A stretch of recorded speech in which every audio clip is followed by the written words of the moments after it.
Social media వచ్చిన తర్వాత విచ్చలవిడితనం అయితే పెరిగిపోయింది. దానికి ఒప్పుకోవాలి. ఇప్పుడు నేను ఒక వీడియో చేస్తున్నాను. నచ్చినోళ్ళు కామెంట్ పెట్టొచ్చు. నచ్చనోళ్ళు కూడా కామెంట్ పెట్టొచ్చు. కానీ నచ్చనోళ్ళు ఎక్కువ కామెంట్ పెడతారు. అది కూడా పరిధి దాటి.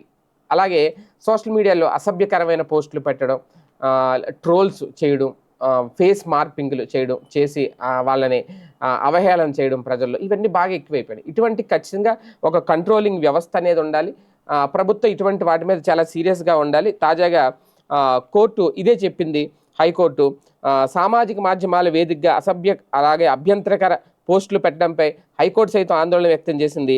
పౌర హక్కులను హరించకుండా వారు హుందాగా జీవించే హక్కును కాపాడాల్సిన బాధ్యత రాష్ట్ర ప్రభుత్వం మీదే ఉంది అని తేల్చి చెప్పింది.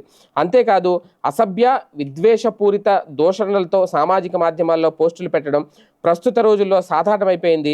ప్రముఖులు, రాజకీయ నాయకులు లక్ష్యంగా ట్రోల్స్ చేసినప్పుడు అన్ని వైపుల నుంచి మెరుపు వేగంతో ప్రతిస్పందనలు వస్తున్నాయి. అలాంటి స్పందనల కారణంగా అంతిమంగా లబ్ధి పొందుతున్నది మాత్రం ఆయా సోషల్ మీడియా సంస్థలే.